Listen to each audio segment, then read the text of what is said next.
기도하고 말씀 듣겠습니다.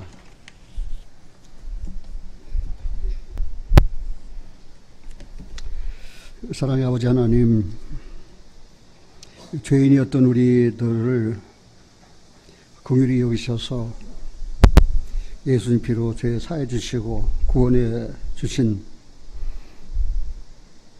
은혜를 생각할 때마다 진심으로 감사드립니다. 사람으로서 하나님 말씀을 듣는다는 것은 하나님은 불가능한 일입니다.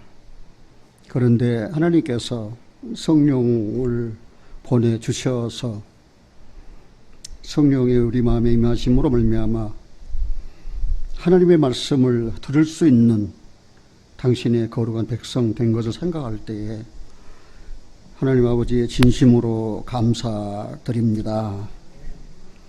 이제 영광스러운 시온의 아침이 밝아질 때가 다 되었습니다. 온 세상은 죄로 더럽고 오염되고 전쟁으로 소용돌이 치고 있는 세상이지만 이제 하나님을 향한 찬송이 온 천지에 울려 퍼질 새 아침이 머지않아 밝아올 사실을 생각할 때에 우리들이 바라고 기다리던 시온의 영광이 밝아오는 아침이 가까이 다가왔음을 생각할 때에 하나님의 그 놀라우신 은총과 역사심을 진심으로 감사드립니다. 하나님은 이날 아침에도 마음을 열고 하나님께서 선지자를 통하여 주신 말씀이 그러한가 하여 귀를 기울이고 듣게 하시고 깨닫게 하시고 믿음으로 하나님께 감사하게 하옵소서. 우리 주 예수 그리스도 이름으로 기도하옵나이다. 아멘.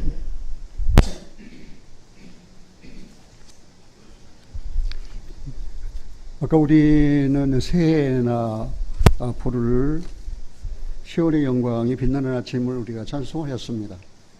그것은 시온의 영광이 빛나는 아침, 이제 어둡던 이 땅이 밝아올 날이 매우 가까이 왔습니다. 이제 슬픔과 애통이 기쁨이 될 날이 이제는 얼마 남지 않았습니다. 시온의 영광이 구원받은 내 마음에 또 성도들 마음에 이 땅에 비춰오고 있습니다. 계시된 그리고 기록된 성경을 통하여 하나님은 그 사실을 저러하여금 알게 하시고 깨닫게 하셨습니다. 이제 땅들과 바다와 많은 섬들도 하나님의 영광을 찬송할 날이 얼마 남지 않았습니다. 지금 우리가 사는 세상은 죄로 더러워졌습니다. 전쟁으로 천하보다 귀한 생명들이 생명을 잃고 그리고 미움, 시기, 저주 그리고 질투로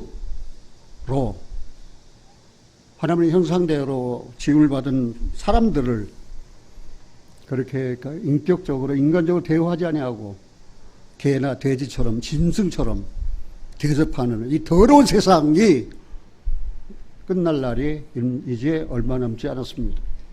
시온의 영광이 밝아오는 새 아침을 기다리는 사랑하는 성도 여러분, 어떤 환경에 있다 할지라도 어떤 시련과 어떤 고통이 있다 할지라도 낙심하지 마십시오. 우리는 전에는 죄로 말미암아 이뤄진 자였으나 지금은 하나님께서 찾은 바 된 하나님께서 찾으신 하나님의 거룩한 백성이 되었습니다. 나는 큰딸도 잃어버린 경험이 있습니다. 그리고 둘째 딸도 잃어버린 경험이 있습니다. 첫째 딸 잊어버렸을 때 찾았을 때의 그 기쁨은 저는 잊을 수가 없어요. 그래도 어쩌자고 둘째 딸마저 잊어버렸어요. 그래가지고 그 딸을 찾으려고 그 애간장 타면서 헤매다가 딸을 찾았을 때, 딸을 찾은 그 기쁨은 저는 살면서 두고두고 잊을 수가 없어요. 그래서 오, 사랑하는 내 딸들아, 이제는 내가 부모된 내가 너희를 다시는 잊어버리지 않을게. 그런데 큰딸도 둘째딸도 다 잊어버렸거든요. 지금 어떤 남자들이 와서 데려가 버렸어요. 그래서 매일 아침 일어나서 보고 저녁에 퇴근해서 보고 그래야 할 딸들을 지금 보지를 못해. 볼 수가 없어요. 보고 싶어도. 그래서 내가 죄로 말미암아 하나님께 이르졌을 때 하나님은 얼마나 애타게 나를 찾고 찾으셨는지. 그러다가 내가 하나님 말씀을 들었거든요. 그리고 내 죄를 사해 주셨다는 말씀을 들었거든요. 그리고 감사합니다라고 탕자처럼 사랑하는 주님의 품 안에 안겨서 이 행복을 지금 누리고 살아요. 그런데 그렇게 하나님께서 나를 찾아주셨는데 내가 사랑의 아버지 품 안에 안겼는데도 가끔 하나님께서 나를 버리시면 어떨까. 그래서 저는 종종 기도해요. 하나님 나를 버리지 마세요. 하나님 나를 버리시면 안 돼요. 내가 하나님 따라서 어디 갑니까? 내가 하나님 따라서 누구를 의지하고 삽니까? 내가 하나님 말고 어디서 행복을 추구하고 살 수 있습니까? 내게는 하나님 당신밖에 없습니다. 나를 잊지 마시고 나를 버리지 마세요. 그래서 최근에 이 제목이 찾음받은 자기 백성을 하나님은 결코 버리지 않으신다. 그래서 이사야 62장을 찾게 되었어요.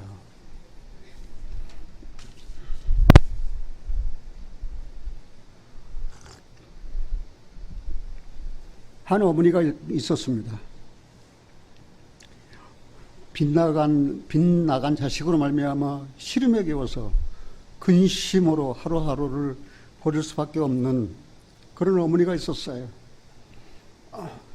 빗나간 자식 때문에 마음에 받은 상처는 얼마나 컸는지. 그리고 어떤 때에는 슬퍼서 울었어요. 그런데 옆에 있던 한 사람이 와서 에이, 그따위 자식 잊어버리세요. 그러는 거예요. 그 말을 들은 이 한 어머니는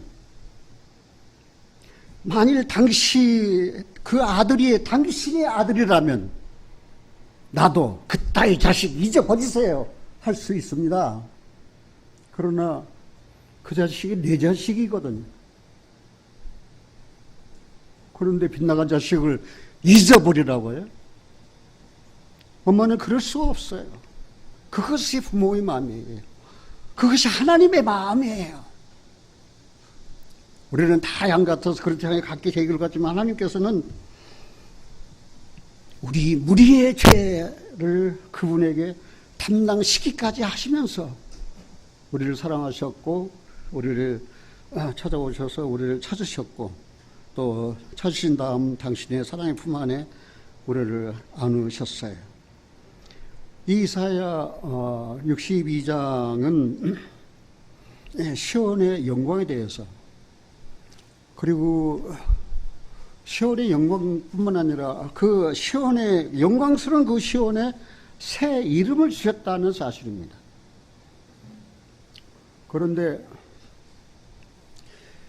이 시온 유대인들은 시온이즘, 시온주의, 시온운동, 그들은 그런 운동을 유대인들은 하고 살았습니다. 살고 있습니다. 과거에 나라 없이 떠돌던 유대인들이 그들의 조상의 땅이었던 팔레스타인, 지방의 유대 민족 국가를 건설하는 것을 목표로 시온이즘, 시온 운동을 했습니다. 하나님께서 그런 이스라엘, 그런 유대인의 열심을 들으시고 1948년 우리나라와 똑같이 이제는 이스라엘 독립국가로 이제 탄생하게 하셨던 사실을 너무나도 잘 압니다. 하나님께서는 이 시온에 대해서, 시온을 어렵게 생각하지 마세요. 이건 예루살렘입니다. 시온 산은 예루살렘 주변에 있는 한 산입니다. 그런데 그 시온, 그 예루살렘, 그 이스라엘 백성들은 죄의 고통과 오염으로 아주 일그러진 그런 삶을 살다가 이 시온은 멀리 바벨론 밖으로 끌려가서 죽임을 당했던 그런 처절한 그런 역사를 가지고 있습니다. 비록 죄로 오염됐지만, 비록 하나님은 아닌 우상을 섬겼지만, 하나님께서 그들을 심판하셨지만, 바벨론으로 하여금 그들을 끌어가게 하셨지만, 하나님께서는 그 이스라엘, 그 유대인을 버리지 않으셨습니다. 때가 찼을 때 하나님께서는 고레스를 통하여 이스라엘을 귀환하게 했던 사실을 우리가 잘 압니다. 그런데 이 시온을 향해서 하나님이 얼마나 열심히 수고하고 일하셨는지를 한번 찾아보겠습니다. 1절입니다. 같이 한번 읽어볼까요? 나는 시온의 공의가 빛같이 예루살렘의 구원이 햇불같이 나타나도록 시온을 위하여 잠잠치 아니하며 예루살렘을 위하여 쉬지 아니할 것인지. 네, 하나님은 시온을 위하여 쉬지 않으셨습니다. 하나님은 예루살렘을 위하여 쉬지 않으셨습니다. 어떻게 하면 죄로 더럽게 오염된, 그리고 끌려가서 이방의 노예로 살고 있는 내 사랑하는 자들을 다시 회복시켜 돌아오게 할까? 그래서 그들로 하여금 다시 시온 예루살렘에 거하게 할까? 그것이 하나님의 고통이었습니다. 그래서 하나님은 그들이 공의가 빛같이, 그리고 구원이 햇불같이 나타나도록 쉬지 않고 그 이스라엘 위해서 하나님께서는 일하셨다는 사실입니다. 그리고 지금도 일하고 계신다는 사실입니다. 아직도 이 시온을, 이 예루살렘은, 이 이스라엘은 민족적인 회개가 일어나지 아니했고, 그 다음 그들은 민족적으로 구원받지를 못했습니다. 왜냐하면 지금은 은혜의 시기 때문에 유대인이나 이방인이나 믿음으로 구원받아 주님의 한 몸에 연합해서 교회를 이루는 그런 은혜의 시대이기 때문입니다. 왜 하나님은 이렇게 시온을 위해서 열심을 내시는가? 그것은 하나님께서 이 시온에 거하시기 위해서예요. 하나님은 사람의 손으로 지은 전에 계시지 않습니다. 거기를 잡으시고 시편 132편을 잠깐 찾아보겠습니다. 시편 132편입니다. 13절입니다. 시편 132편 13절. 여호와께서 시온을 택하시고 자기 거처를 삼고자 하여 이르시기를. 하나님께서 시온을 선택하셨어요. 예루살렘을 선택하셨어요. 자기 거처로 삼고자, 거기에 하나님께서 살기를 원하셨어요. 그리고 말씀하시기를 이는 나의 영원히 쉴 곳이라. 하나님의 영원히 쉴 곳이 어디입니까? 곧 시온입니다. 그래서 이 시온을 선택하셨습니다. 그런데 이 시온이 어떻게 되었습니까? 죄로 말미암아 더럽게 오염됐고 시온의 백성은 이방으로 끌려갔습니다. 내가 여기 거할 것은 이를 원하였음이로다. 이렇게 하나님께서는 시온을 원하셨어요. 시온이 예루살렘이 회복되는 것은 너무나도 당연한 일이에요. 이것은 하나님의 섭리예요. 이제는 그게 다 이제는 시온을 회복하고 거기 거할 거처를 거의 다 마련해서 시온의 영광이 빛나는 아침이 이제는 밝아져 오고 있다는 사실입니다. 이제는 새벽입니다. 여명입니다. 그런데 순식간입니다. 그래서 예루살렘 앞 곧 동편 감람산에 그 발이 서십니다. 그래서 거기 이제 영원히 거하십니다. 하나님께서 그 시온을 당신이 쉴 곳으로 삼으셨습니다. 15절에 내가 이 성의 식료품에 풍족히 복을 주고 양식으로 그 빈민을 만족하리로다. 이 성의 식료품에 풍족히 복을 주고, 그렇게 시온의 백성 이스라엘이 외국에 사로잡혀 갔을 때 2000년 동안이나 그 이스라엘 땅은 더러워졌고 이방인들이 차지해서 아무리 농사를 짓고 경작하고 살아보려고 해도 땅이 산물을 내지 않아요. 그런데 하나님이 어떻게 됐습니까? 그 백성을 돌아오게 하신 다음 에스겔서 35장 36장에 보면은 먼저 땅을 회복시키셔야 해요. 지금 이스라엘 땅은 회복되었습니다. 거기서 과일이 얼마나 많이 나는지 말입니다. 그 과일을 유럽 쪽으로 수출을 합니다. 내가 이스라엘 갔을 때 오렌지 하나가 이만해요. 그래서 하나를 샀어요. 그런데 그 즙을 내달라니까 중간을 자르더니 접는 기계에다가 닦고 딱 하니까 그냥 한 컵이 주르륵 나오는 거예요. 그만큼 이스라엘은 이제 시온은 회복되고 이제는 식료품을 풍성히 준다고 그랬어요. 이제는 농산물을 수출할 경제까지 그 땅이 회복됐다고 하는 사실은 무엇을 의미합니까? 하나님께서 그 발을 감람산에 내리실 날이 이제는 얼마 남지 않았다 하는 사실을 우리가 알 수 있어요. 그런데 지금 이 시온은, 이 예루살렘 불완전해요. 그리고 제한적이에요. 이 땅에 있는 저 시온은 말입니다. 불완전하고 완전치 못해요.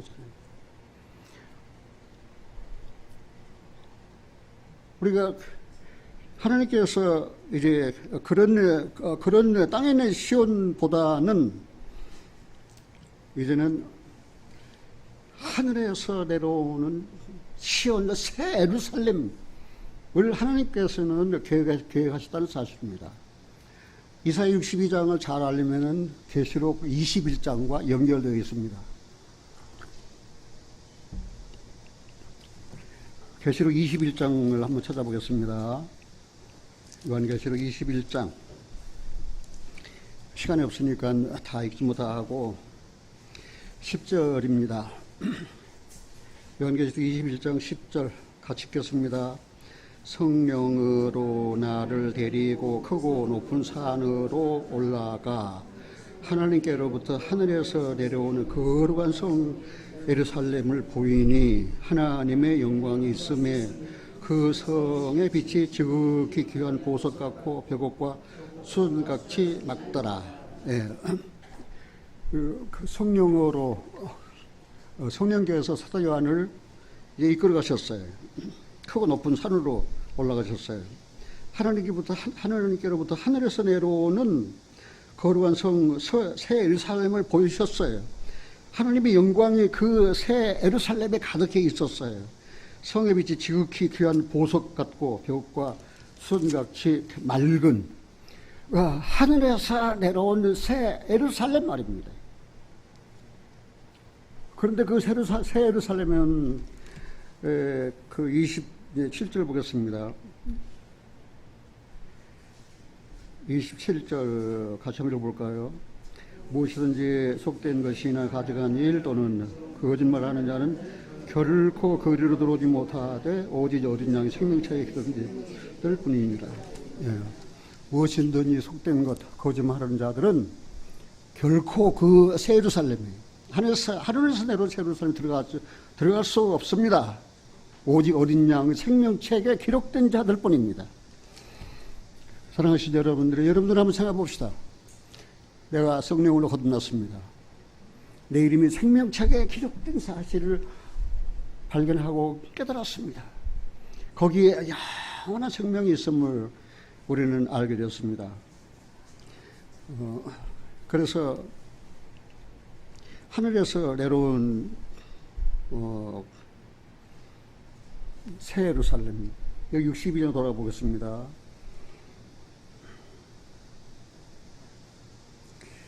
이절 열방이 네 공의를 열왕이 다 네 영광을 볼 것이요 너는 여호와 입으로 정하실 새 이름으로 일컬음 될 것이다. 이제 새 이름으로 일컬어진다고 말이야. 새 이름.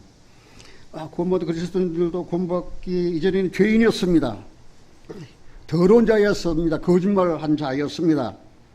시기한 자였습니다. 그런데 구원받고 난 다음에는 어떻게 되었습니까? 고린도후서 5장 10절에 누구든지 그리스도 안에 있으면 새로운 피조물이라. 이전 것은 지나갔으니 보라 새 것이 되었도다. 이제 새 것이 되었어요. 이제 위치가 바꿔졌어요. 전에는 죄인이었지만 이제는 의인의 위치로.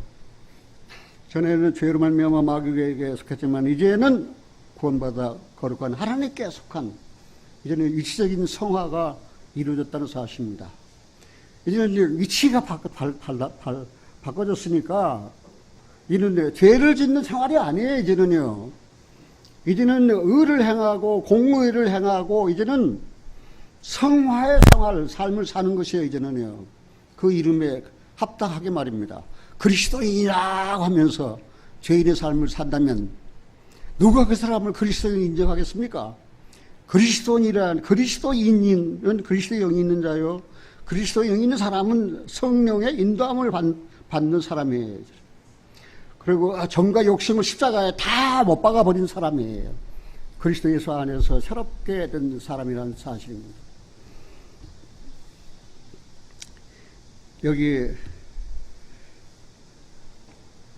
4절 보겠습니다. 시간이 없으니까 4절 같이 한번 읽어볼까요? 다시는 너를 고리온 자라 칭하지 아니하며 다시는 이 땅을 황무지라 칭하지 아니하고 오직 너를 헵시바라 하며 이 땅을 뿔라라 하리니 이는 여호와께서 너를 기뻐하실 것이며 이 땅이 결혼한 바가 될 것임이라. 그래서 하나님께 찾은 바 된 이스라엘, 예루살렘은 다시는 잊어버린 바가 되지 않는다고 그랬습니다. 그리고 하나님께서 새 이름을 주셨다고 그러는데 하나는 헵시바요, 하나는 뷸라예요. 헵시바란 말이 무슨 말이냐면 이 말은 신랑이 신부에게 하는 말이에요. 네가 나를 기쁘게 하는 자다, 그런 뜻이에요. 헵시바라는 이름의 뜻이 기쁨이에요. 네가 나를 기쁘게 하는 자다.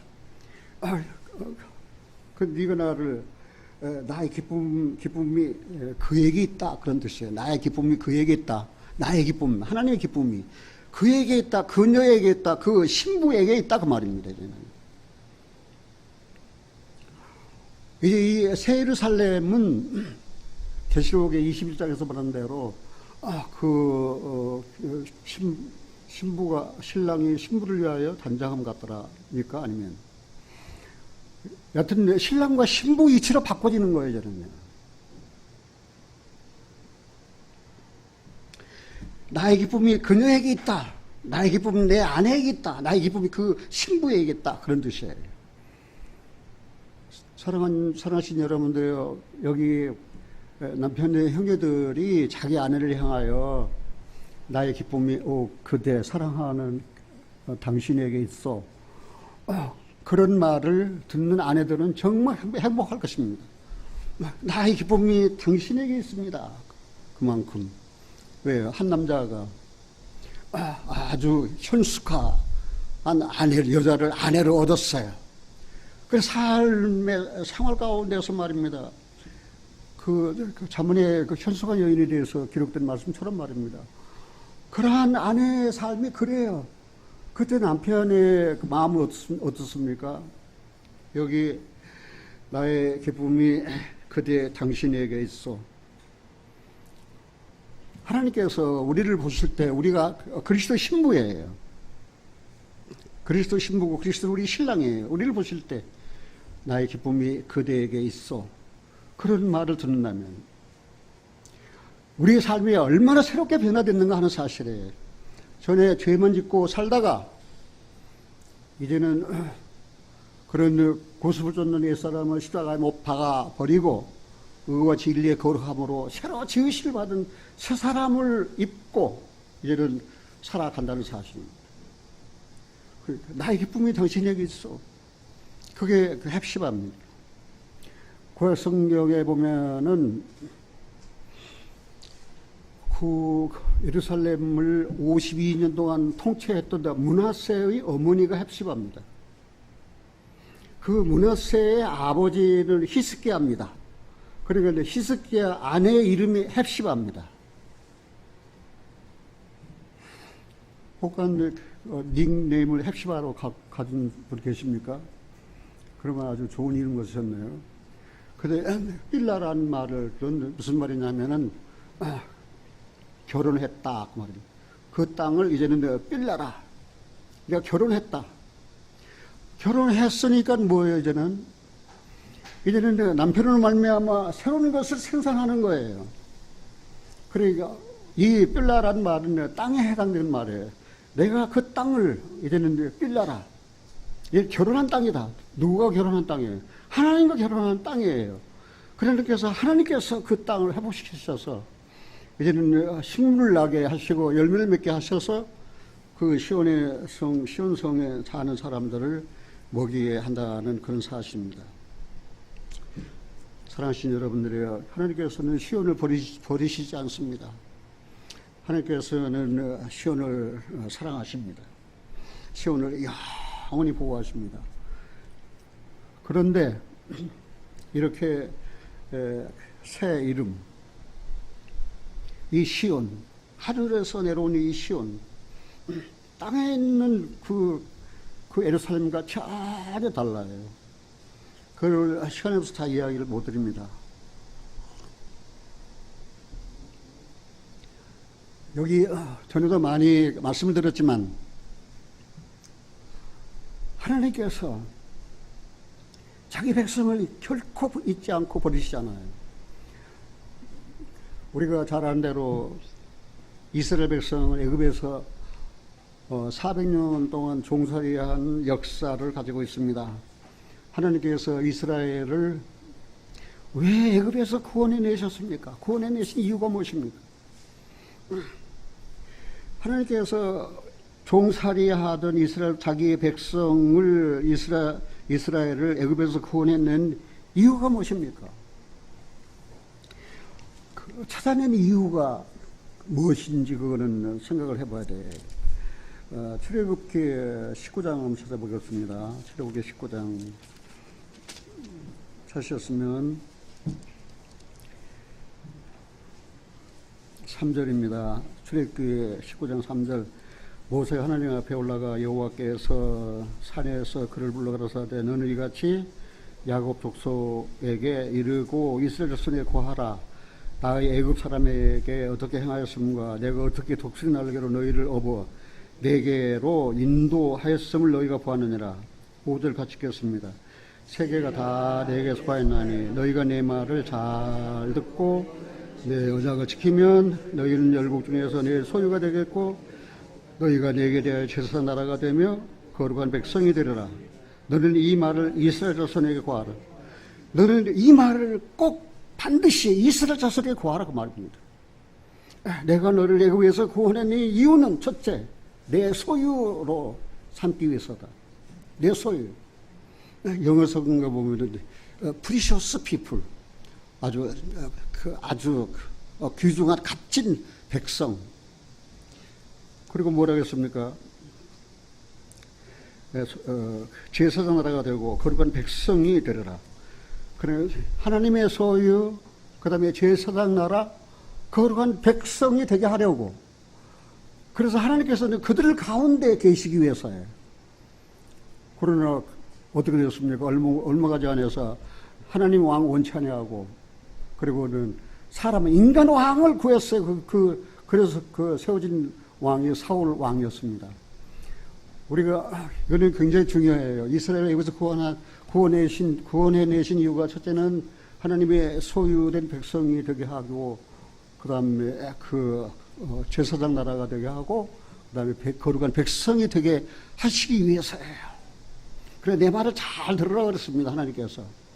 그럼 우리가 죄 가운데서 오랫동안 첫사람 아담의 범죄로 말미암아 죄가 세상에 들어왔습니다. 죄로 말미암아 사망이 들어왔습니다. 모든 사람이 죄를 졌습니다. 그래서 모든 사람이 사망에 이르렀습니다. 이게 인류의 죄의 역사는 아주 오랜 역사, 오랫동안 우리는 죄의 종로로 하고 죄의 노예로 살았습니다. 그런데 하나님께서 이 우리를, 죄인된 우리를 왜 구원하셨습니까? 왜 우리를 구원해냈습니까? 이스라엘을 구원하신 이유가 있다면 우리를 죄에서 구원하신 이유도 분명하게 있습니다. 베드로전서 2장을 찾아보겠습니다. 베드로전서 2장입니다. 베드로전서 2장 6절입니다. 베드로전서 2장 6절, 경에 기록하였으되, 성경에 기록하였으되 그 말입니다. 보라, 내가 택한 보배롭고 용인한 모퉁이 돌을 시온에 두노니, 보배롭고 용인한 모퉁이 돌은 곧 예수 그리스도입니다. 저를 믿는 자는 부끄러움을 당치 아니하리라. 유태인이나 이방인이나 저를 믿는 자는 부끄러움을 당치 않습니다. 그런데 죄인 되었던 우리들을 믿었는데 하나님의 소유된 백성이 이스라엘을 믿지 않았습니다. 오히려 이방인과 합동하여 십자가에 못 박아 죽였습니다. 7절, 그러므로 믿는 너에게는 보배이나 그리스도께서 믿지 않은 자에게는 건축자들의 버린 그 돌이 모퉁이 머리돌이 되고, 또한 부딪히는 돌과 거치는 반석이 되었다 하니라. 저희가 말씀 순종지 아니함으로 넘어지나니 이는 저희를 이렇게 정하신 것이라. 9절 같이 읽겠습니다. 오직 너희는 택하신 족속이요 왕같은 제사장들의 거룩한 나라요 그의 소유된 백성이니 이는 너희를 어두운 데서 불러내어 그 기이한 빛에 들어가 계신 자의 아름다운 덕을 선전하게 하려 하십니다. 너희가 전에는 백성이 아니더니 이제는 하나님의 백성이요 전에는 긍휼을 얻지 못하였더니 이제는 긍휼을 얻은 자니라. 사랑하는 자들아, 나그네와 행인 같은 너희를 권하노니 영혼을 거스려 싸우는 육체의 정욕을 제어해라. 오직 너희는 이제 죄에서 구원받은 그리스도인들, 성령으로 거듭난 하나님의 백성들, 오직 너희는 뭐예요? 택하신 족속, 왕같은 제사장, 거룩한 나라, 그의 소유된 백성이다. 어두운 데서 불러내신 그 기이한 빛에 들어가게 하신 자의 아름다운 덕을 어떻게 하는 거예요? 선전하게 하는 거예요. 그럼 이스라엘을 구원하셔서 하나님이 바라신 내 소유, 제사장 나라, 거룩한 백성. 그런데 여기 이 교회에게는 말입니다. 더 어마어마한 칭호를 주셨어요. 보니까 택하신 족속이다, 왕같은 제사장들이다, 거룩한 나라다, 그의 소유된 백성이다. 어두운 데서 불러내어 그 아름다운 빛에 들어가게 하셨다. 와, 그러면 이스라엘과 비교할 때 이 교회에게 주신 하나님의 은혜가 적습니까? 부족합니까? 모자랍니까? 아니, 넉넉합니다. 충분합니다. 만족합니다. 그래서 이제는 어떻게 하셨습니까? 전에는 백성이 아니더니 이제는 하나님의 백성이에요. 정년을 긍휼을 얻지 못했는데 이제 긍휼을 입었어요. 그런데 세상에 있는 동안에 행인과 나그네예요. 우리는 세상에 속한 자가 아니에요. 그냥 행인과 나그네는 지나가는 자입니다. 그래, 육체의 정욕을 제어하고 살아라. 육체의 정욕을 제어하라. 구원받았어도 육체의 정욕이 남아있다는 사실을 이 성경은 우리에게 보여주고 있습니다. 그것뿐만 아니라 하나님께서는 이 교회에게 말입니다. 우리를 구원하신 이유에 대해서 더 정말 놀라운 축복을 주시는데, 그 넘어서 베드로후서 1장 한번 찾아보겠습니다. 베드로후서 1장입니다.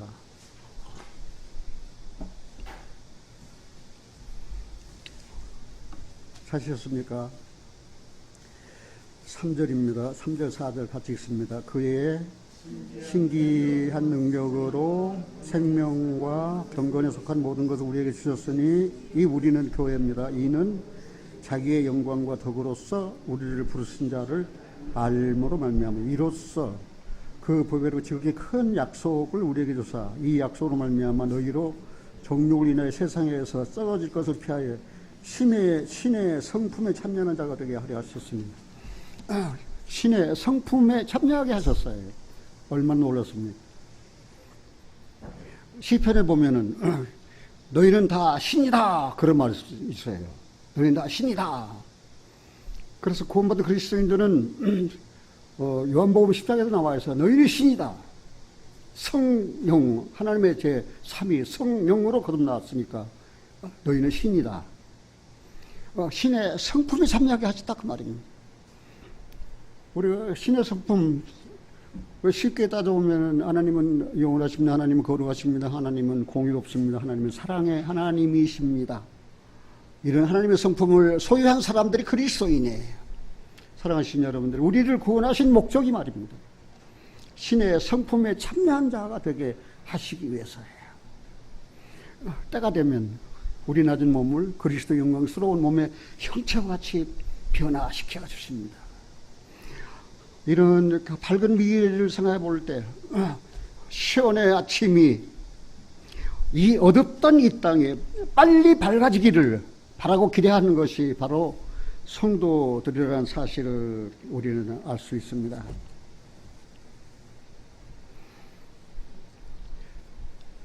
자, 오늘 본문으로 한번 돌아보겠습니다. 62장 11절. 11절입니다. 여호와께서 땅끝까지 반포하시되 너희는 딸 시온에게 이르라. 보라, 네 구원이 임하나니 보라, 상급이 그에 있고 부흥이 그 앞에 있느니라 하셨느니라. 어떤 엉터리 같은 성경 주석가는 말입니다. 이걸 교회에 해당되는 말로 해석하고 있어요. 이건 대체 신학주의자들입니다. 이건 무서운 사실입니다. 이거는 이스라엘에게 해당되는 말입니다. 하나님께서 이스라엘을 버리셨습니까? 이 대체 신학주의자들은 말입니다. 하나님께서 이스라엘을 버리셨다는 거예요. 그 대신 교회를 하나님의 백성을 세우셨다는 거예요. 나쁜 거짓말쟁이들 말입니다. 사기꾼들 말입니다. 앞으로 내가 이런 설교할 수 없는 시대가 옵니다. 영국에서 지금 종교 개혁법을 만드는데 모든 단상에서 설교하는 사람들은 국가에다가 그 이름을 등록을 하고 그 다음 국가의 승인을 받아서 그 메시지를 검토해야 된다. 그러면은 천하인간의 구원을 얻을 만한 다른 이름을 주신 일이 없습니다. 오직 예수님으로만 구원받습니다. 그런 말 이제 못합니다. 불란서에서는 그 컬트, 이단에 대한 그 법을 지금 제정해가지고 말입니다. 이 복음주의자들이 말입니다. 예수를 전하지 못하게 하는 법적으로 그 시대가 다 됐어요. 한국이라고 예인 줄 아십니까? 대구에서 국회의원으로 당선된 행정안전부 장관이 말입니다. 혐오, 그 차별법, 그것을 국회에 제출했어요. 그런데 백성들이 들고 일어나니까 국회에서 통과되지는 못하지만은 언젠가는 통과될 것을 고대하고 지금 행정안전부 장관이 그걸 추진하고 있습니다. 혐오금지법. 그러면 동성애를 우리가 혐오하고 동성애는 성경에 기록된 대로 그는 추악한 죄악이다. 동성혼인법. 그거는 하나님이 가장 증오하고 미워하신 법이다.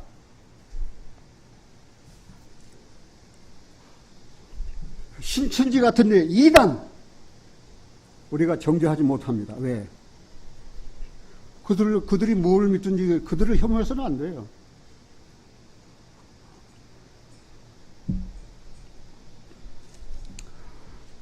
이런 사건들로 봐서 구원받지 못한 사람들이 이제는 구원을 받을 수 없는 그런 시대가 거의 다 와버렸어요. 법으로 지금 다 제정하고 있어요. 영국 같은 나라는 아주 기독교 국가입니다. 내가 좋아하는 스펄전 목사, 그 다음 천류욕증 치는 사람이 누굽니까? 존 버넌. 그리고 감리교 창시자가 누굽니까? 요한 웨슬레. 다 영국 출신들이에요. 기독교 신앙 거의 다 사라져버렸습니다. 그 다음에 에베소, 빌립보, 골로새, 그게 어디입니까? 터키, 소아시아 지방 터키입니다. 터키 기독교 깃발 내린 지가 벌써 오래입니다. 이슬람 다 차지하고 있습니다. 서울대학교에서 한 교수가 강의를 하고 있는데 이슬람 학생들 몇 명이서 강의 중에 일어나서 무릎 꿇고 기도를 하는 거예요. 그래 교수님이 어이 학생, 지금은 내 강의 시간이야. 지금 뭐 알라 신에게 기도하는 거 그거 지금 하면 안 되잖아. 기도하려면 밖에서 따로 하든지 따로 기도 시간을 정해놓고 하든지.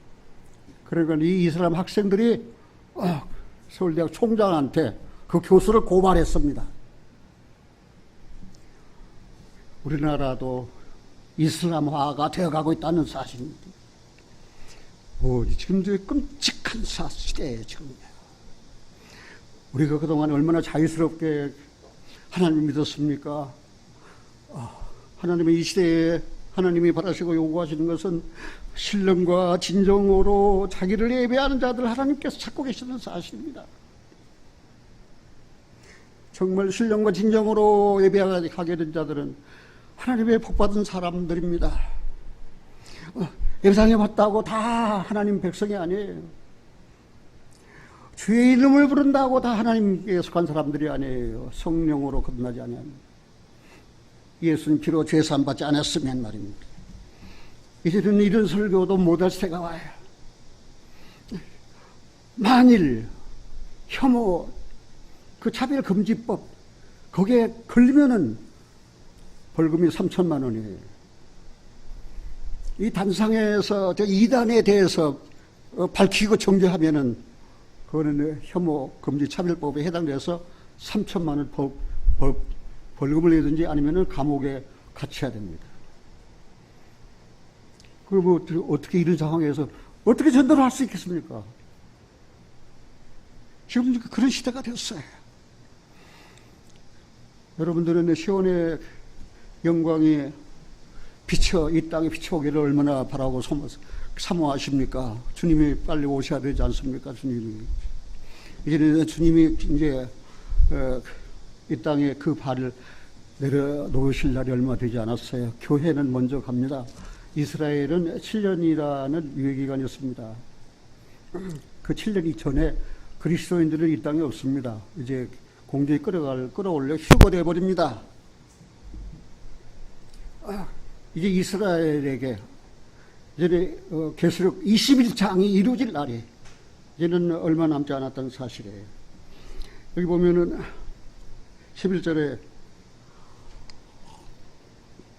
여호와께서 땅끝까지 반포하시되 너희 딸 시온에게 이르라. 보라 네 구원이 임하느니라. 보라 상급이 그에 있고 부흥이 그 앞에 있느니라. 시온에게 일하라, 이야기하라. 네 구원이 임하느니라. 이것은 예수님의 초림이 아니에요. 이거는 재림이에요. 네 구원이 임하느니라. 네 구원이 임하느니라. 초림 때에 마귀는 사탄은 말입니다. 예수님 탄생하는 것을 얼마나 방해했습니까? 그래서 유다는 자기 며느리를 통해서 그 종족을 보존했잖아요. 왜요? 사탄이 그만큼 오실 길을 막았기 때문에 말입니다. 베들레헴 마구간에 예수님이 탄생하셨는데 말입니다. 유대 왕 헤롯은 말입니다. 그 예수님을 어떻게 했습니까? 아주 죽여버리려고 했는데 하나님께서 보호하셔서 애굽으로 피난가게 하셨습니다. 그 대신 유대인들 어린 유대인들이 얼마나 많이 학살당했습니까? 이것은 예수님 오실 길을 막고자 하는 사탄의 역사예요. 초림 때에도 그만큼 심했는데 하만이라는 자는 말입니다. 어떻게 했습니까? 유대인들을 깡그리 이 땅에서 없애버리려고 말입니다. 자기 집들에다가 이제는 그 나무를 세워놨어요.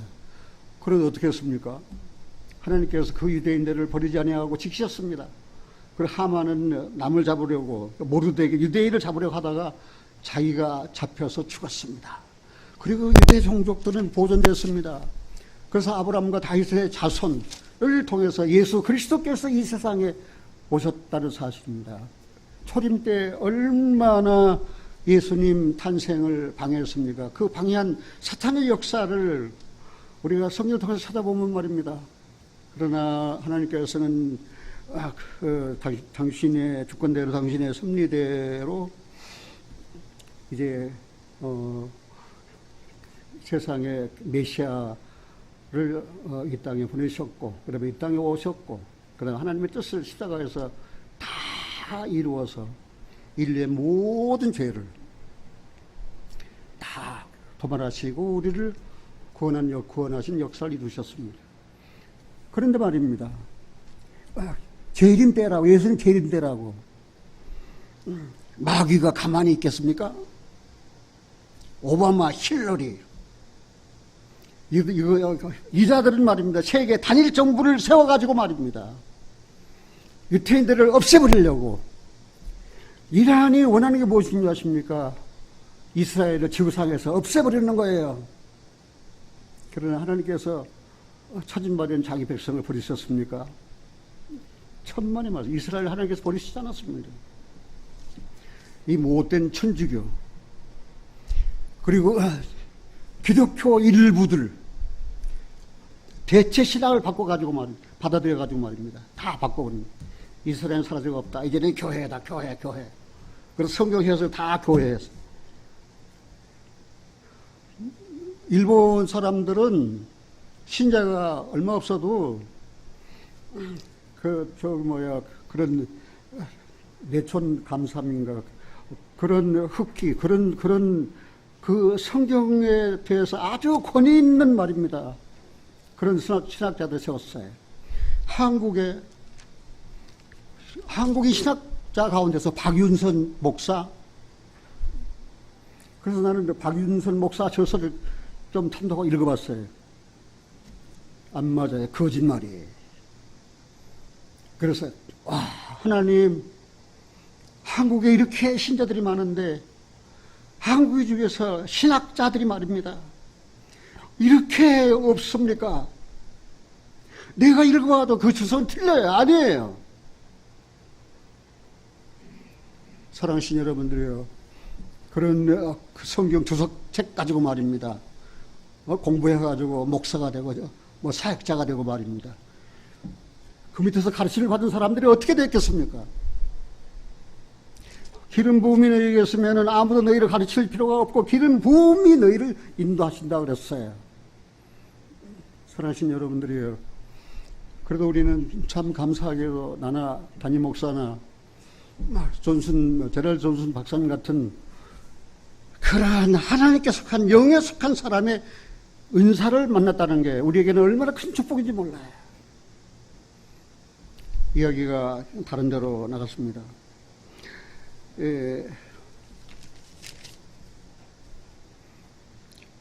사람들이 너를 이끌어 거룩한 백성이라 여호와의 구속하실 자라 하겠고 또 너를 일컬어 찾은받은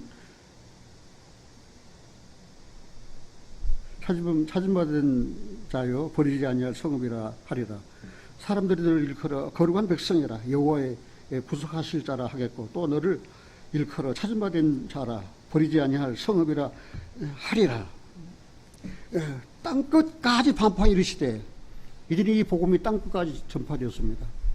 우리는 시편 19편을 통해서 잘 알 수 있습니다. 날은 날에게 말하고 밤은 밤에게 전합니다.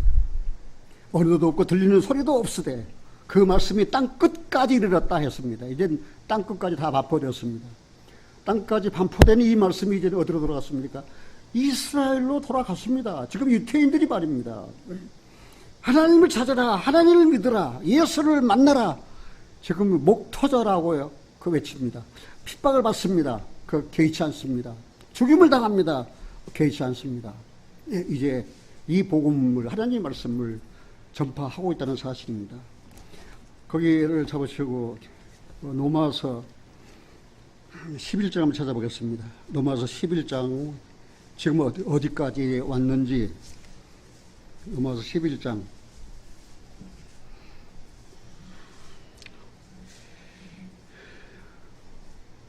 25절입니다.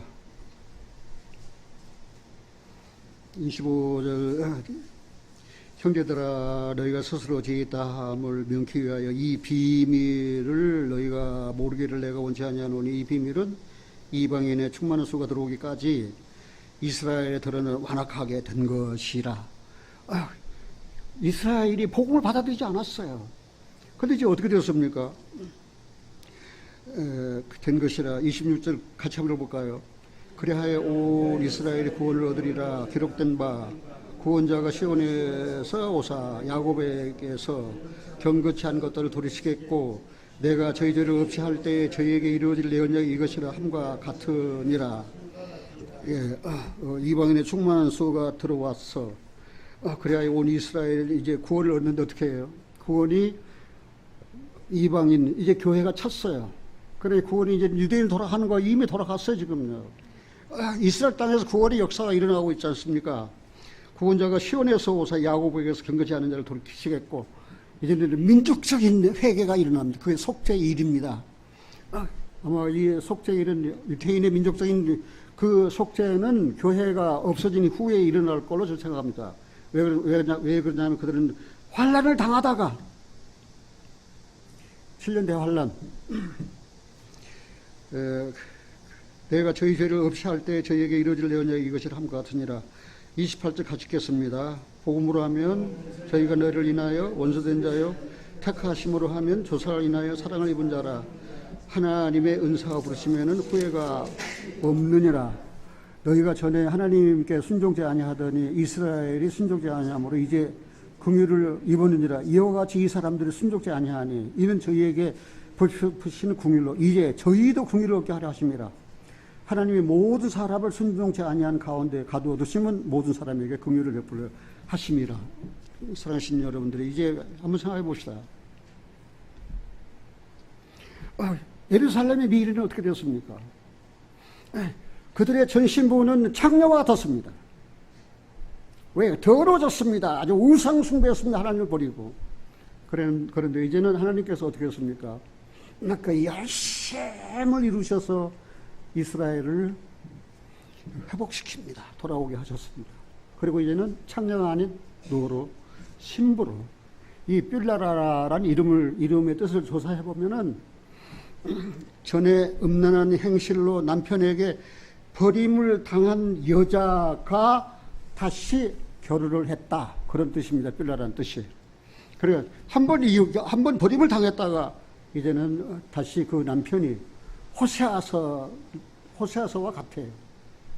하나님께서 아골골짜기로 그들을 끌어가서 그들을 계유하여 깨닫게 하여 이제 돌아와서 이제는 하나님을 내 남편이라. 그 호세아서 2장에 기록된 말씀대로 된다는 사실입니다. 여기에서 말입니다.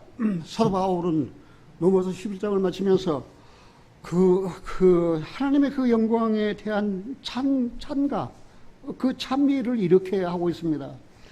하나님의 그 섭리, 하나님의 그 은혜에 대한 찬미를 말입니다. 여기 33절 보니까 깊도다. 하나님의 지혜와 지식에 부유함이여 그의 판단은 측량치 못할 것이며 그의 길은 찾지 못할 것이로다. 그의 판단은 측량할 수가 없어요. 어떻게 버림받은 창녀와 같은 이스라엘을 말입니다. 신부로 받아들여서 자기 소유 삼으시고 그 다음에 너는 heb시바다. 나의 기쁨이 너에게 있다.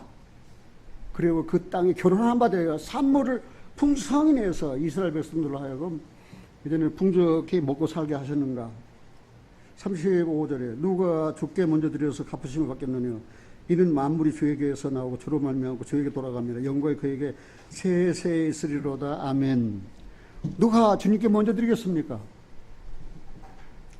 그 다음 만물이 주에게서 나옵니다. 주로 말미암습니다. 그리고 주에게로 돌아간다는 사실입니다. 이게 하나 잊지 말아야 할 사실은 찾은받은 자기 백성을 하나님은 어떻게 하신다고 그랬어요? 버리십니까? 버리시지 않습니까? 예, 버리시지 않습니다. 그런데 구원받은 그리스도인이라고 항상 행복한 것은 아니에요. 때로는 의식주에 대한 걱정이 있어요. 무엇을 먹을까, 무엇을 입을까, 그런 걱정이 있어요. 그래서 주님도 그걸 잘 아셔요. 의식주에 대한 걱정이 있다는 사실을.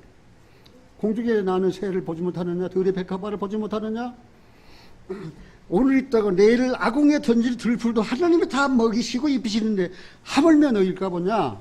그리고 바라시는 건 무엇입니까? 너희는 먼저 그 나라와 그 의를 구하라. 구원받은 그리스도인들 나도 그랬어요. 무엇을 먹을까, 무엇을 입을까 걱정하던 그런 시대가 있었어요. 그리고 그리스도인들에게는 우리 김종욱 전도사님이 좋아하는 시편 84편, 그건 고라시예요. 그게 눈물의 골짜기가 있어요. 눈물의 골짜기가. 우리가 구원받아서도 눈물의 골짜기를 갈 수 있어요. 여러분들은 구원받고 난 다음에 얼마나 눈물을 흘렸습니까? 돌아오지 아니한 가족 때문에 얼마나 울었습니까? 돌아왔지만 제대로 신앙생활을 하지 못한 자식들 때문에 얼마나 여러분들 눈물을 흘리셨습니까? 다윗이 걸었던 사망의 골짜기, 사망의 음침한 골짜기도 있습니다. 아까 이야기한 대로 호세아 선지자를 통해서 말씀한 아골 골짜기도 있습니다.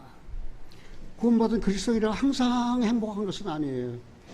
때로는 의식주에 대한 걱정, 때로는 눈물의 골짜기, 때로는 사망의 음침한 골짜기, 때로는 아골 골짜기도 그리스도인된 우리들 삶이 있다는 사실이에요. 그때 혹시 마음이 연약해져서 내가 비록 구원받고 하나님이 찾으심받은 자이지만 하나님이 나를 버리지 않으셨을까? 하나님이 나를 버리시지 않았다면 왜 내가 이 눈물의 골짜기를 가야 되느냐고 탄식하지 않겠습니까? 그리스도인은 여러분들이 말씀드립니다. 자족의 의무가 있습니다. 자족이란 말이 무슨 말입니까? 필요한 물건을 자기 스스로 충족시키는 것이 자족이에요. 그리스도인들은 자족의 의무가 있어요. 우리가 그 필요한 물건을 자기 스스로, 그러니까 일하기 싫으면 뭐 해요? 일하기 싫거든 먹지 말라 그 말입니다. 그럼 뭐예요? 구원받았으니까 하나님이 그 하늘에서 만나를 내려주시듯이 내게 펑펑펑, 내가 예수 믿었으니까 이제 돈방석에 앉을 거다. 그런 생각을 해서는 안 된다는 사실입니다. 그래, 일하기 시켜도 먹지 말라 했으니까 그냥 일하기 싫으면 먹지 말아요. 그래, 안 먹으면 어떻게 해요? 죽잖아요. 그러니까 뭐예요? 일하고 뭐라. 구원받았으면 일하고 뭐. 그래, 자족의 의무가 있다는 것을 잊지 말아요. 구원받은 그리스도인은 돈을 사랑치 말아야 돼. 돈을 사랑하면 탐욕의 골짜기에 떨어집니다. 돈을 사람이 곧 일만하게 뿌립니다. 그리고 하나님께서 내 편이시다. 하나님께서 나를 도우신다는 확신을 가져야 돼요. 하나님이 내 편이신데 사람들이 내게 어떻게 하겠느냐? 하나님이 내 편이신데 내가 굶어 죽어 천만의 말씀이에요. 의인의 저 손은 절대 걸식하지 않습니다. 하나님이 약속하셨어요. 그러나 단 하나 잊지 마세요. 자족의 의무를 잊지 마세요. 내가 할 일을 하지 않고 말입니다. 무슨 대가를 바른다면 그건 도둑이에요. 신앙생활도 역시 마찬가지예요. 아내는 아내로서 의무, 남편은 남편의 의무, 부모는 부모로서, 자식은 자식으로서, 목사는 목사로서 의무와 책임이 있습니다. 성도는 성도로서 의무와 책임이 있습니다. 그래서 자족의 의무가 있다는 사실을 잊지 말고 꼭 기억해야 된다는 사실입니다. 이제 마지막으로 만족하게 살고 싶어요? 가난하게 살고 싶어요?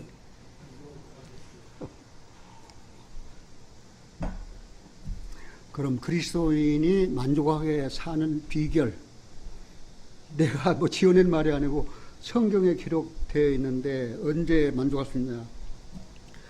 그리스도 안에 있다는 확신이 있을 때 만족합니다. 그래서 나는 이 찬송을 늘 많이 불렀어요.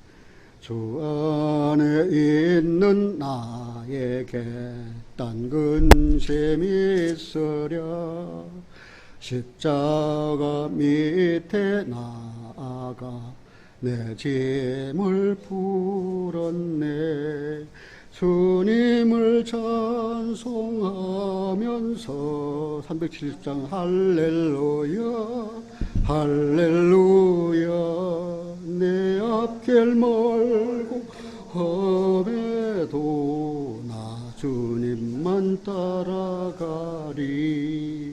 그와 두려움이 변하여 내 기도 되었고 전날의 한숨 변하여 내 노래 되었네. 주님을 찬송하면서 할렐루야 할렐루야 내 앞길 멀고 해도 나 주님만 따라가리. 내 주는 자비하셔서 늘 함께 계시고 내 궁핍함을 아시고 늘 채워주시네. 주님을 찬송하면서 할렐루야 할렐루야 내 앞길 멀고 험해도 나 주님만 따라가리. 내 주와 맺은 언약은 영불변하시니 그 나라 가기까지는 늘 보호하시네. 주님을 찬송하면서 할렐루야 할렐루야 내 앞길 멀고 험해도 나 주님만 따라가리. 이렇게 그리스도 안에 있다는 확신이 있을 때 만족합니다. 이 사람을 부숴버리고 새롭게 될 때 만족이 있습니다. 그리스도의 말씀이 내 속에 풍성히 가할 때에 만족이 있습니다. 내게 사는 것이 그리스도일 때 만족합니다. 주님은 우리를 버리시거나 떠나지 않습니다. 사랑하시는 여러분들이, 하나님께서 우리를 어떻게 찾으셨습니까? 어떻게 찾은 바 되었습니까? 우리가 죄 가운데 헤맬 때, 어둠 가운데 헤맬 때 하나님은 말씀으로 생명의 빛을 비춰주셔서 듣게 하시고 깨닫게 하시고 구원받게 하시고 사망에서 생명으로 옮겨주시고 돌아온 탕자를 아버지가 반겨 맞아주시고 손에 가락지를 끼우시고 살찐 짐승을 잡아 참치를 베풀어 이는 내 죽었다가 이제 살아온 내 아들이다 라고 기뻐하신 것처럼 말입니다. 찾은 바 된 우리를 하나님께서 기뻐하셨어요. 얘는 결코 버리시잖아요. 젖 먹이는 여인이 어찌 그 자식을 잊어버리겠느냐. 결코 잊지 아니하리라. 내가 네 이름을 내 손바닥에 새겼다라고 이사야에서 보면 기록되어 있습니다. 시간이 많이 갔는데 결론적으로 한마디만 더 드리겠습니다. 사랑하는 형제자매님들이, 시온의 영광이 밝아오고 있습니다. 그 아침이 밝아올 그 아침이 이제는 멀지 않았습니다. 오, 사랑하는 내 아들아, 사랑하는 내 딸아, 눈물의 골짜기, 사망의 음침한 골짜기, 악을 골짜기 통행할 때 얼마나 괴로웠느냐. 이제는 다 벗어버리고 이제는 신령한 몸으로 새롭게 입어 올라오라 라고 나팔을 부실 때 우리는 휴거될 것입니다. 그날 기다리고 사모하시는 거 하는 거예요. 구원받았다고 자기 일 게을리하면 안 됩니다. 자족의 의무가 있다는 걸 반드시 알아야 됩니다. 내가 심은 것을 내가 거두는 거예요. 심고 거두는 심음의 법칙입니다. 사랑하신 형제자매님들이, 우리는 성경에 보면은 하나님의 임재를 경험한 많은 사람이 있지만 야곱입니다. 어떻게? 돌베개 배고잤을 때 하나님을 만났습니다. 그리고 뭐라 했습니까? 하나님이 여기 계시는 걸 내가 알지 못했는데. 그리고 그 돌을 세워서 뭐라 했습니까? 여기 베델이다. 하나님 집이다. 하나님이 여기 계신다라고 하나님의 임재를 돌벽의 잠 가운데서 하나님의 임재를 경험했다는 사실입니다. 왜 야곱은 돌벽에 잠을 자면서 하나님의 임재를 경험했는데 왜 우리는 하나님의 임재를 경험 못합니까? 하나님이 지금 나와 함께 하시는 것을 확신하십니까? 사랑하신 여러분들, 요나는 어떻습니까? 불순종한 선지자 중에 한 사람이었죠. 그래서 하나님께서 그를 들어가지고는 바닷속에 집어 던졌습니다. 그러나 하나님이 그를 버리셨습니까? 아니에요. 버렸다면 빠져 죽게 놔둬버리지. 왜 큰 고기를 예비하셔서 요나가 떨어지니까 고기가 설랑 먹어가지고 말입니다. 그리고 고기 뱃속에서 이제는 그거 캄캄한 침침한 고기 뱃속에서 뭘 했습니까? 하나님 주님이 아닌 다른 것을 숭상하는 자는, 헛되이 숭상하는 자는 자기에게 주신 은혜를 잊어버린 자입니다. 그렇게 신앙 고백하잖아요. 그런 시련을 통해서 하나님을 만나주시는 거예요. 시련이 값없이 주어진 것이 아니에요. 감당 못할 시험 없어요. 그리스도인들에게는 다 감당할 수 있어요. 다시 한번 해봅시다. 내가 죽으면 죽으리라. 사랑하시는 형제님들, 내가 복음 전하다가 나 죽게 되면 여러분도 같이 죽을 수 있어요? 그거는 못 하겠는데. 그러면 한 몸 어떻게 한 몸이에요? 내가 복음 전하다가, 우리 정 목사가 복음 전하다가 말입니다. 핍박을 받아가지고 말입니다. 테러자들이 말입니다. 몽둥이를 갈리고 피를 터치 흘리고 도망가겠습니까? 네, 형제인데. 그래서 우리가 한 몸이라는 사실이에요, 그게. 좋을 때만 한 몸이 아니에요, 우리는요. 아까 내가 이야기했잖아요. 종교금지법. 설교하려면 전부 다 정부에 등록을 해야 되는 법이 영국에서 지금 통과 중이다는 사실이에요. 한국도 역시 마찬가지예요. 혐오. 동성결혼이 혐오스럽잖아요. 성경에서 그 뭐라고 그랬어? 하나님 가장 싫어하고 미워하시는데 그거를 치면 말입니다. 이 목사가 어떻게 3천만 원 벌금을 내야 되지? 그렇게 될 시대가 지금 돼버렸다는 사실이에요. 이제는 복음 전하기가 너무 어려워요. 하박국 모아가 열매 없어요. 외양간에 송아지가 없어요. 그러나 나는 뭐라는 거예요? 주의 구원을 기뻐한다고 그랬잖아요. 내게 오는 환난을 목도한 하박국 선지자가 그렇게 했었어요. 나는 주의 구원으로 만족합니다. 다윗은 뭐라 했습니까? 나를 향한 하나님의 생각이 어찌 그리 보배로운지. 그거 한 것만 마치고 시간이 많이 갔으니 마치겠습니다. 시편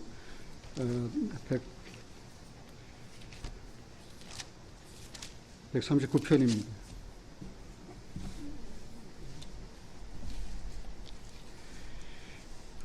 17절입니다. 시편 139편 17절만 읽고 그치겠습니다. 하나님이여 주의 생각이 내가 어찌 그리 보배로우신지요 그 수가 어찌 그리 많은지요. 나를 향한 주님의 생각이 어떻다고 그랬어요? 많다고 말입니다. 그러니까 내 생각과 하나님 생각은 같아 달라요. 절대 달라요. 그래 주의 생각이 어찌 그리 보배로운지. 그래 내 생각대로 살지 말고 내 방법대로 살지 말고 하나님의 생각을 찾아야죠. 그러려면 하나님의 말씀을 들어야 되잖아요. 그 다음 18절 내가 세려고 할지라도 그 수가 모래보다 많도소이다. 내가 깰 때에도 오히려 주와 함께 있나이다. 하나님이여 주께서 정령이 악인을 죽이시리이다. 피 흘릴 자들아 나를 떠날 자다. 하나님이 악인을 어떻게 한다고 그랬어요? 죽이십니다. 하나님의 심판이 가까웠습니다. 그다음 20절 저희가 저를 대하여 악하게 말하며 주의 원수들이 헛되이 주의 이름을 칭하나이다. 세계 단일 정부를 꿈꾸는 말입니다. 오바마 힐러리 같은 키신저 같은 말입니다. 그 사악한 자들입니다. 그들은 복음을 반대하는 자들입니다. 그들은 인류 정부를 꿈꾸는 말입니다. 사울과 같은 악한 자들입니다. 천주교는 물론 기독교 세력들도 거기에 포함되어 있다는 사실입니다.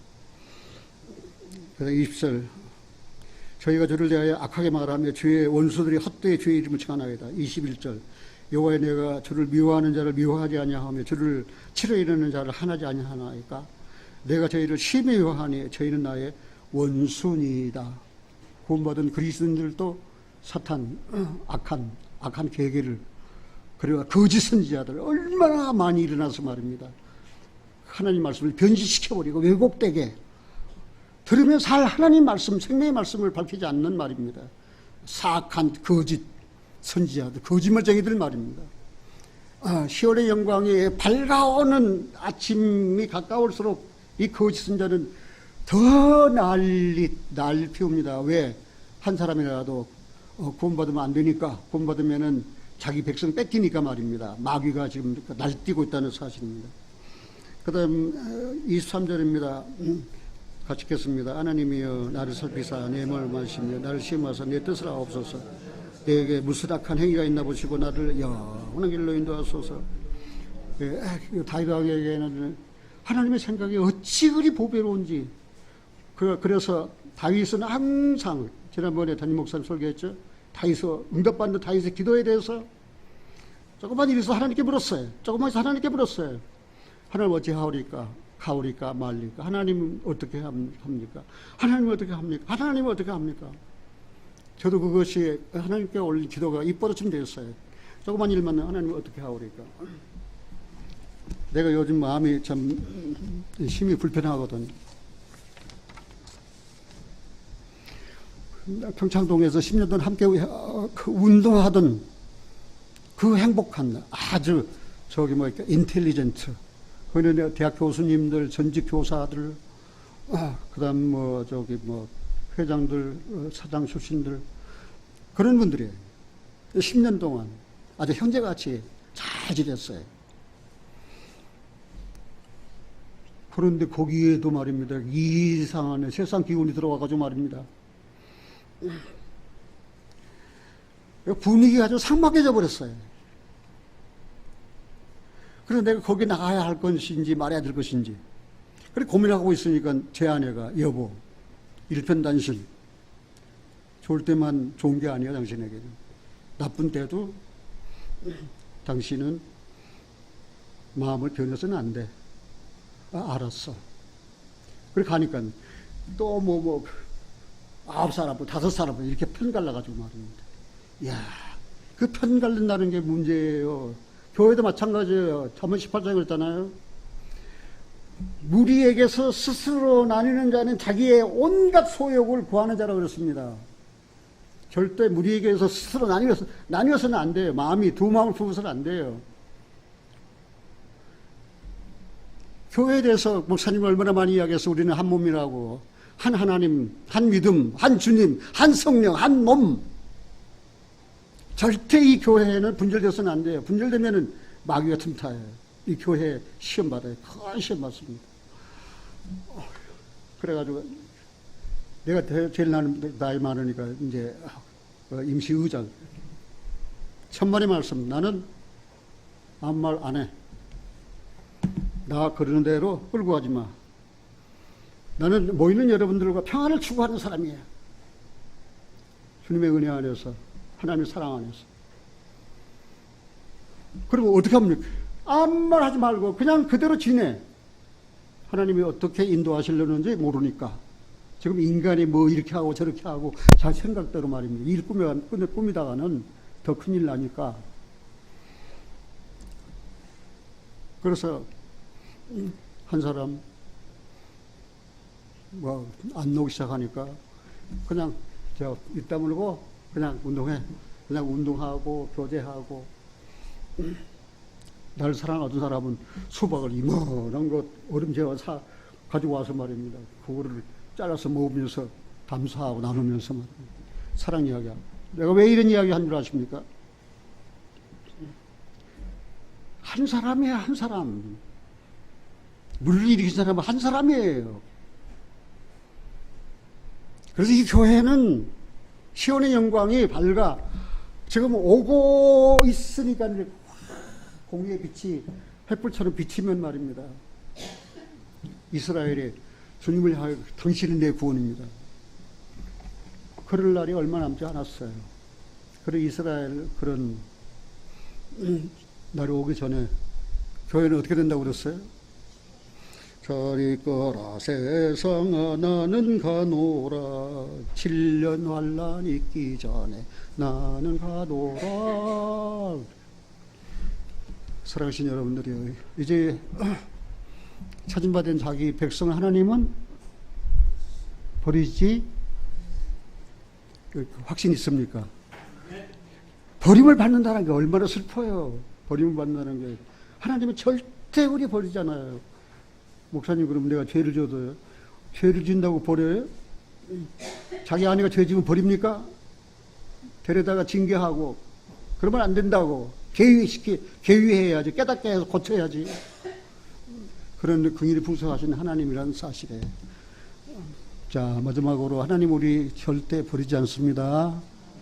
예, 기도하겠습니다. 사랑의 아버지 하나님 죄로 하나님께 이뤄진 우리들 였었는데 이렇게 하나님께서 열심을 내셔서 당신의 아들까지 보내주셔서 당신의 아들의 피로 우리 죄까지 다 씻어주시면서 우리를 구원해 주시고 우리를 찾아주시고 우리를 사랑해 주셨습니다. 성령으로 말미암아 우리 마음에 부어진 하나님의 사랑을 생각하면 그 사랑을 실천하고 살 수 있도록 우리의 삶을 주장해 주시고 또 주관해 주시고 인도해 주시옵기를 간절히 원합니다. 하나님 이 교회는 작은 교회입니다.